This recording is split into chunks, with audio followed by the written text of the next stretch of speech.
सोलापूर महानगरपालिका महामानव doctor Babasaheb Ambedkar trade युनियनच्या वतीने 15 ऑगस्ट स्वातंत्र्य दिनाचे औचित्य साधून अतिरिक्त आयुक्त संदीप कारंजे यांच्या समवेत माजी महापौर महेश कोठे, ट्रेड युनियनचे अध्यक्ष कामगार नेते बापूसाहेब सदाफुले व ट्रेड युनियन पदाधिकाऱ्यांसमवेत कर्मचाऱ्यांच्या प्रलंबित मागण्यासंदर्भात बैठक आयोजित केली होती। यावेळी कर्मचाऱ्यांच्या अनेक प्रलंबित प्रश्नांवर चर्चा करून निवेदन सादर करण्यात आले। सोलापूर महानगरपालिकेमधील 25 ते 30 वर्षापासून 6/4/1995 पासून बदली रोजंदारी कार्यरत असलेल्या कर्मचाऱ्यांना सेवेत कायम करण्याचा प्रस्ताव आयुक्तांनी 18/5/2023 रोजी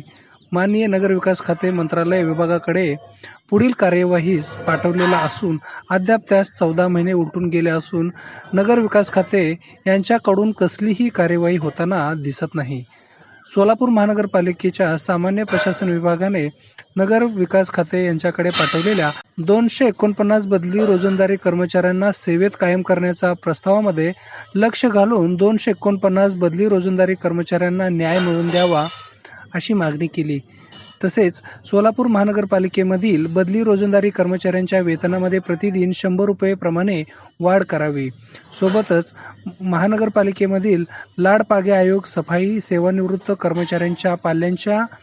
नियुक्तीच्या संदर्भात न्यायालयाने दिलेल्या निर्णयाची अंमलबजावणी तात्काळ करून अर्ज दाखल केलेल्या पाल्यांना स्वातंत्र्य दिनाच्या औचित्य साधून 15 ऑगस्ट रोजी होणाऱ्या ध्वजारोहण कार्यक्रमामध्ये जेवढे प्रकरण मंजूर झाले आहेत त्या पाल्यांना माननीय आयुक्त आपल्या हस्ते लाडपागे नियुक्तीपत्राचे वाटप करून पुढील नियुक्तीपत्र टपालाद्वारे सेवानिवृत्त कर्मचाऱ्यांच्या पाल्यांना सुपूर्द करावे। सोबतच मनपातील कर्मचाऱ्यांचे 5, 6 व 7व्या वेतन आयोगातील फरक अदा करावा व मनपामधील कार्यरत असणारे सर्व अधिकारी व कर्मचारी यांना महागाई भत्ते व इतर देय भत्ते महाराष्ट्र शासनाच्या प्रचलित पद्धतीने लागू करण्याची यावेळी मागणी करण्यात आली। प्रसंगी अध्यक्ष कामगार नेते बापूसाहेब सदाफुले, कार्याध्यक्ष योहान कानेपागुल, खजिनदार अरुण मेत्रे, लक्ष्मण मुर्टे, थोरात रामचंद्रन शिवे, आलिम पठाण, नीलम गायकवाड, धनाजी लोंढे, सुनील शिंदे, रहमान शेख, संतोष गायकवाड, अमोल शेवाळे